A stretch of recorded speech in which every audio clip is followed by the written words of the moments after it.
Executive Officer, Cowrie Assets, Johnson Chukwu, who joins me now via Skype from Ugu, aka in Abia State, Southeast Nigeria. Thank you very much for joining us.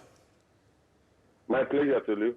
Yes, all the way from Southeast. Let's begin with AFCFTA before I move into setting an agenda for this administration that everybody has already started making their contributions into what they expect to from this administration. Now let's look at this trade deal that officially took off yesterday. Well, of course, without Nigeria. What do you think will be the implication of this on Africa's biggest economy? The challenge we're going to have is that Nigeria will be left out of the expansion that, in trade that the African Continental Free Trade Agreement will bring to Africa. The reality is that you can't keep away from such beneficial economic plan. Most of all, given that Nigeria actually midwifed that African Continental Free Trade Agreement, it was actually the Nigerian Minister of Trade and Investment that midwifed that process. And it's unfortunate that we refused to sign. And we're not taking advantage of our country as the country with the largest population in Africa, because one of the key elements in location of industry is that of market. If you look at Nigeria ranking on ease of being and what global competitiveness, one of our greatest area of strength is in terms of our market.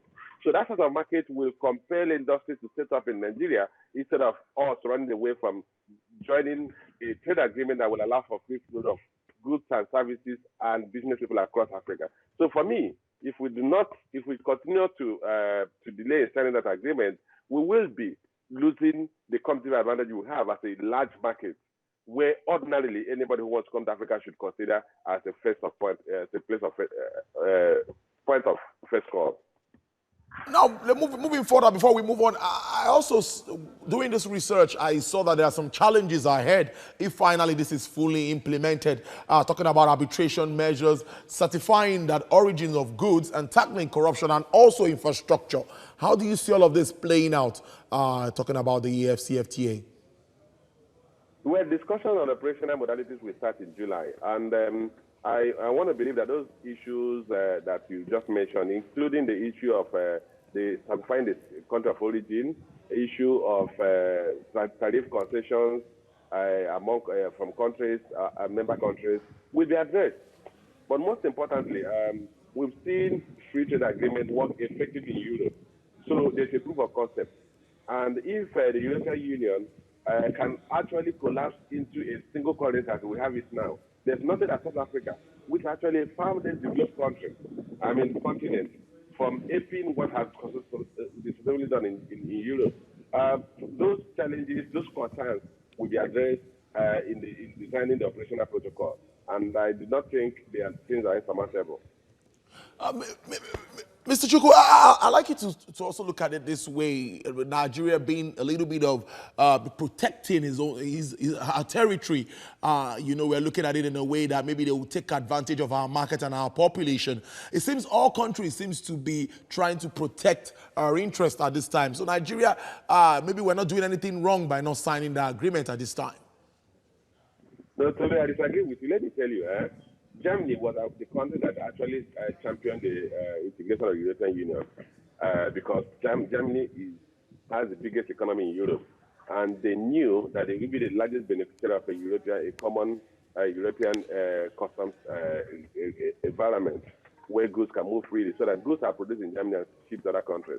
The reality is that because we have a huge market, so we're a natural location in terms of business that want to come to Africa. The challenge we have is that we now address those what you call hygiene factors or those constraining factors that are limiting companies from setting up their operational base in the country. Look at the issue of infrastructure, look at the issue of insecurity.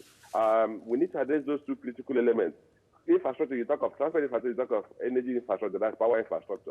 Address those issues, and then the issue of insecurity, and then you will see Nigeria as a natural destination for companies coming and want to set up manufacturing outlets in the country. Because one of the critical considerations that you want to set up near the market, and we have the market beyond every other country in Africa. We have the largest market, and we're not taking advantage of. We can't be shying away from addressing the challenges we have.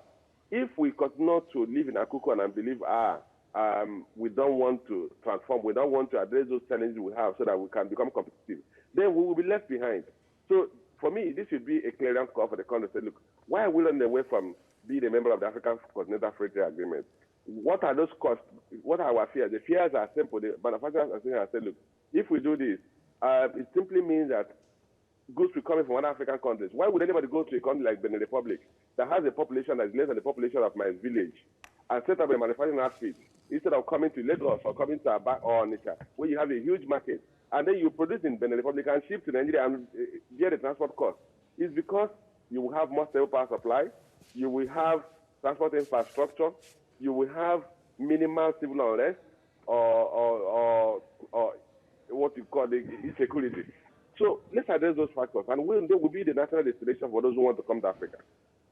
All right, Mr. Johnson, before we go now, let's touch on expectations from the new administration. Yes, many know that the trust has always been around insecurity, fighting corruption, and growing the Nigerian economy. We know the figures that came in, talking about the GDP, 2.01% that we just had in the first quarter of 2019. What are your expectations? What should be the quick wins we need to get this economy running as fast as we can?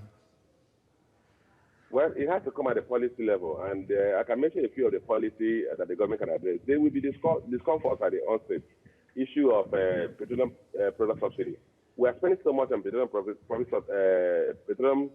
subsidy. The monies we could have better used in infrastructure, in education, in healthcare. If we take out that, the government have more resources to build roads, to build the infrastructure. Second aspect there, we need to address the governance structure of the power sector. Clearly, the current structure we have has failed to achieve commercial viability.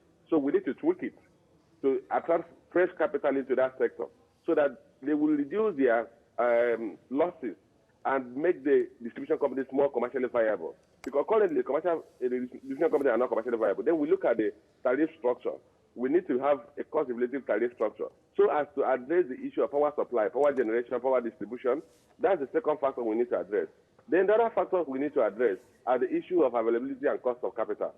The central bank is already pushing towards that by reducing the monetary policy rate from 14% to 13.5%. We need to drop that further.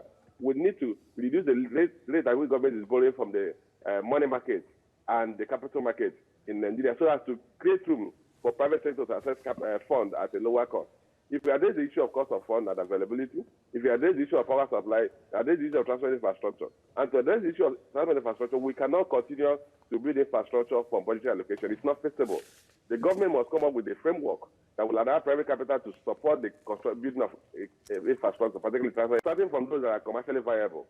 So if you address the issue of transport infrastructure, electricity, and then address the issue of cost of funds, then the other aspect will be the issue of insecurity. For me, if you address the issue of growth of the economy, the rate at which the economy is growing and creating jobs, you will reduce the pool of young men going into criminal activities or joining into the militia groups. But if you don't address the issue of economic growth rate, you can't address the issue of insecurity. Whatever you have with the gumbo strategy, you kill a lot of young people. But we need to also create opportunity for them to get jobs so that they will not have a pool to go and begin to oppose civilized societies and environments. Mr. Johnson Chukwu, Chief Executive Officer, Cowrie Assets Limited, thank you very much for joining us, bearing your mind on this very important issue from Ugweke, Abia State. Thank you very much again.